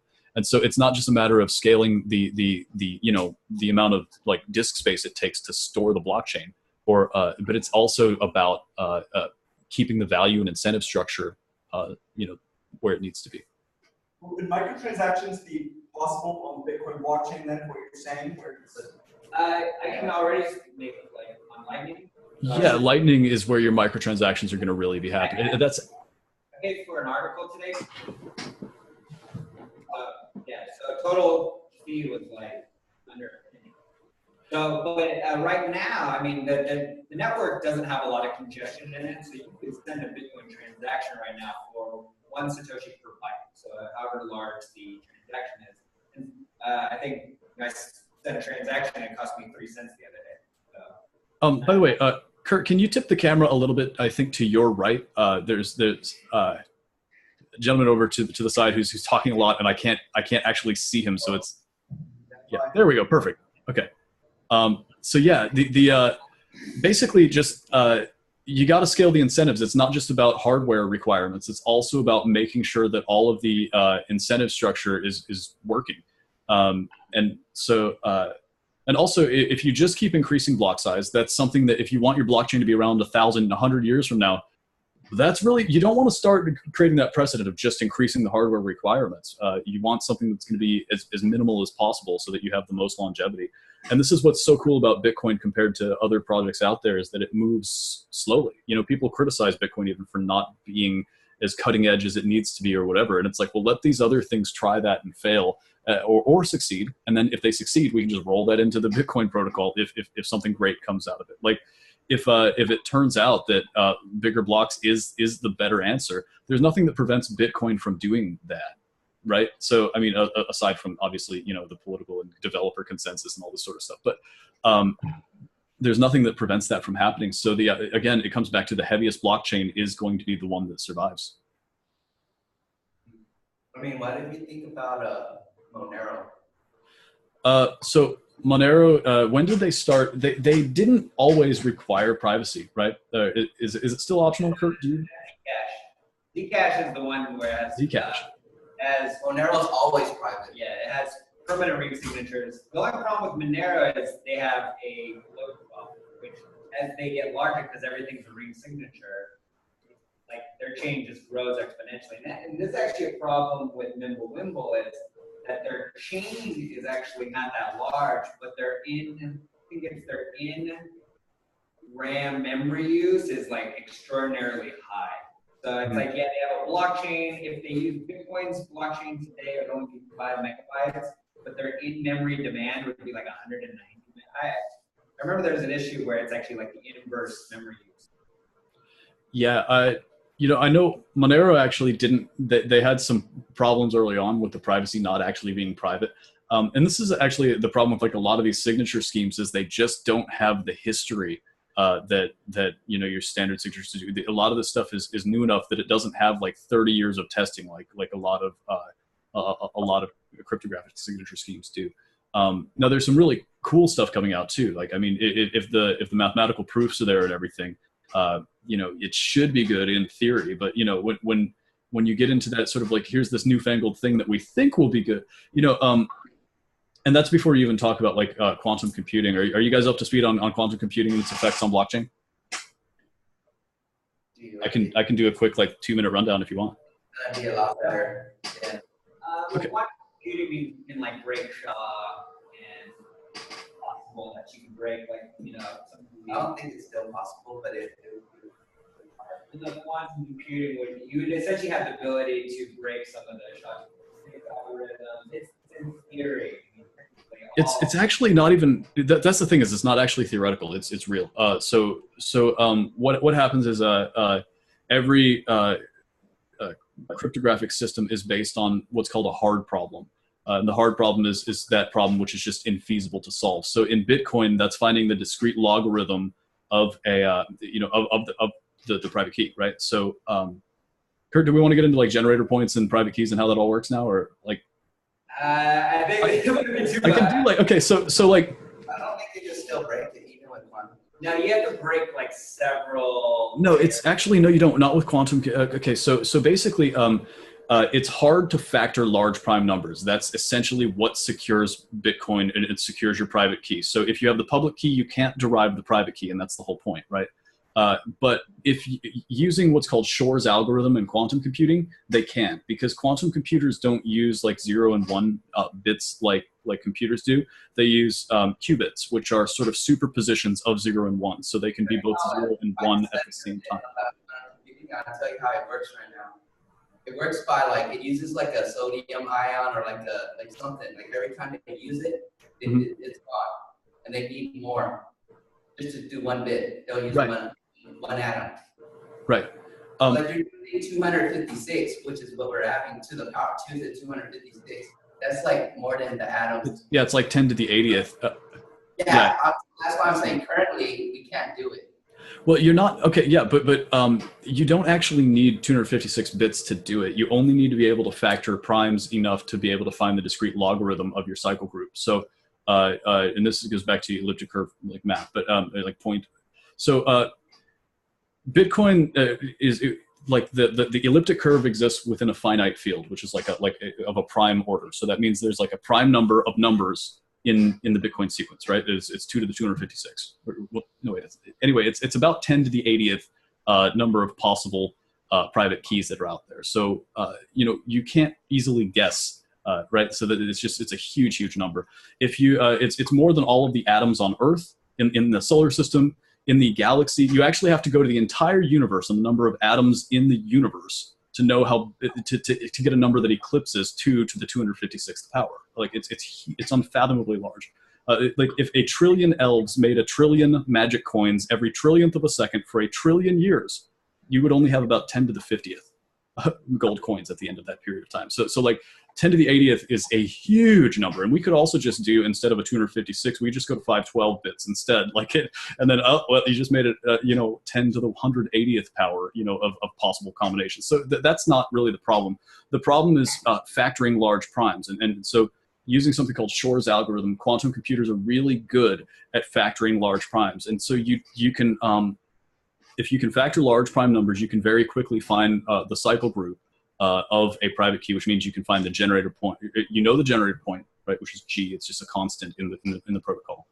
So if you know what G is, and you can find factor large primes, you can find the cycle group of K, or PK, the private key. So anyway, yeah, quantum computing is close enough to being able to break this that it's definitely a problem within the next 5 to 7 years.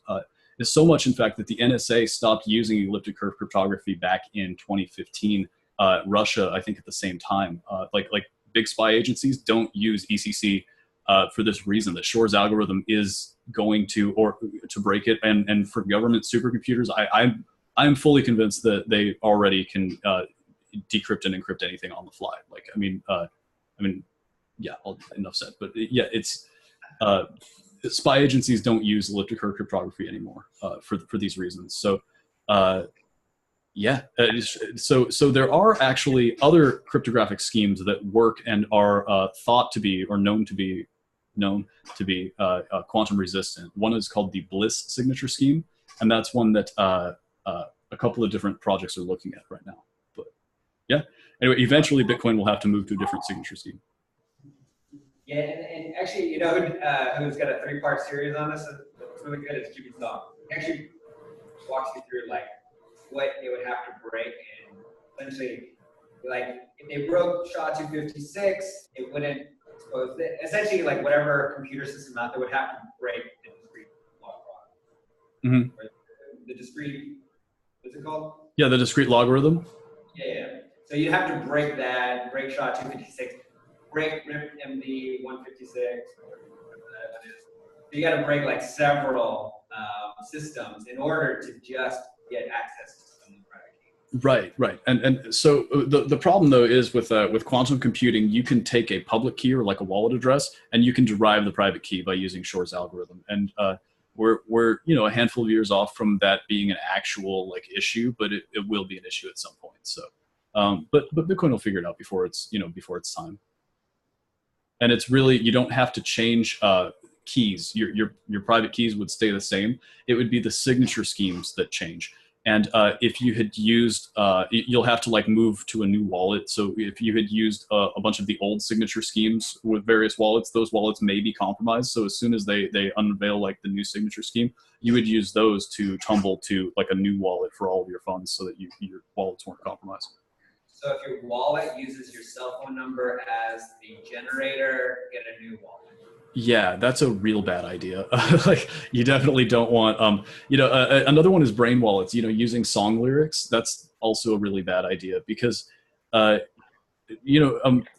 actually a lot of these wallets were broken. There was one where people just double shod, common phrases and stuff. One was, these are not the droids you're looking for. All your base are belong to us. A bunch of these other sort of very well-known monikers and stuff. And yeah, you can those funds and those wallets are completely gone now. Vulnerability, the passwords and types and logins to every website. You gotta have that all different. Yeah. You have to use a password manager nowadays. Yeah, absolutely. It's if you have a password that's easy enough to remember, it's easy enough to steal. Like, if you have a really powerful computer or like a botnet of computers that you're going to use to break passwords, you don't start by guessing, just brute forcing every possible letter combination. You start with what's called a combo list, which is just, a list of common usernames and passwords, and you can start that way. And like I said, for cracking wallets, if I can just guess a common private key and there happens to be funds in that controlled by that private key, I have that access to that now. So if a lot of people have just gone and created things that, like scripts that will generate a wallet address from a private key. They'll generate they'll take like Ariana Grande lyrics, for example, and they'll go through and just take all the common lyrics, and it'll try to generate private keys from those, and then see if there's any funds controlled by that. And if it is, they sweep the balance. And so, hackers are doing this stuff all the time. So if you have an easy to remember wallet, it's easy to crack too. Yeah, and it was interesting, like WikiLeaks, when they released Vault 7, Vault 9, I can't remember, like a year ago. The password actually ended up being the passphrase, which was just like a long sentence. Yeah. And so that's why it's kind of recommended now that you use a passphrase instead of a password itself. Yeah. A long phrase with a whole bunch of special characters. Oh yeah, no, it's crazy. Another thing you can do is you can have a password that is a phrase in your head, and then you're just using the first letter of each word and throwing some numbers and symbols in it in the middle or at the end or whatever. Or you can, anyway, but a password manager that's a good secure one that's used with hardware 2FA. You could put in the wrong password at another website, and they will log that, and they'll use that wrong password in that website that's compromised. Oh yeah. Well, that's another thing. Usually, if you're trying to get someone's passwords, you're not going to guess their password by, like, let's say that I knew your login, I knew your Gmail address. I'm not going to go to Gmail and try to break in that way. The better way to do is what they call spear phishing, where they'll send you an email that makes you log into Gmail, and they'll have a spoof page that looks just like Gmail, so that you accidentally enter your password in there. And those sort of targeted attacks are the easier way to. I believe that's how they got Jennifer Lawrence's iCloud. It was spear phishing. Like a darknet or something for a password dump. Oh yeah, you can. I think you can still find this with. Or like a forum that they signed in. And it was a password. You can try that for all their accounts. Right? It's like one of the big problems with my email.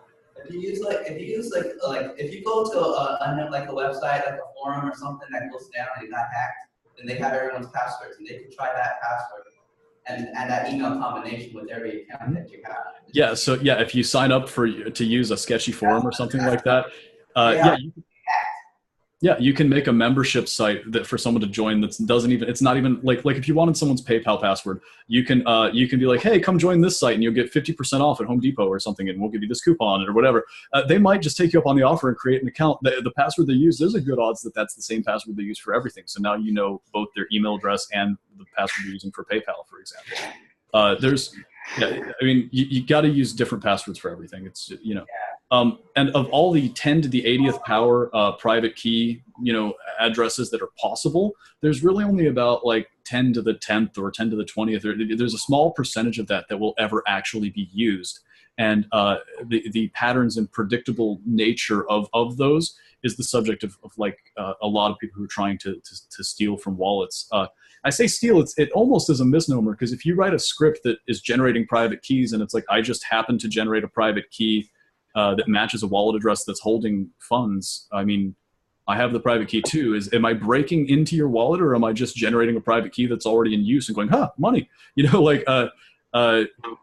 you know, it's just the way the technology works. If you can find a private key that controls funds, it's yours. So.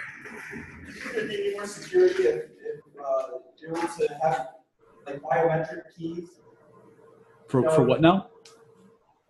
So what are your thoughts on like if you were able to be biometric, if you were able to be on your finger? No, that's not safe either. No, you can use Play-Doh. So like your Android can get hacked, or Apple, it can get hacked and they don't have a print. No, you can use Play-Doh on an Android device. Oh yeah. And you can lift a print. You can do that over the internet. You could if they actually hack your Android. Oh, I guess, yeah.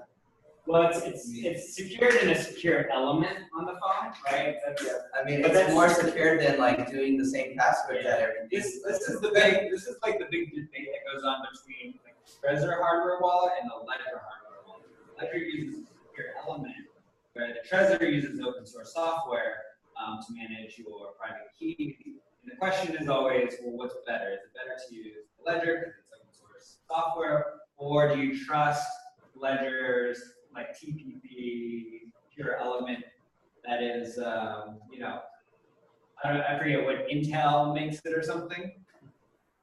So it's like, you know, that's a big question of like, what happens if that company loses the secure password that manages that secure element?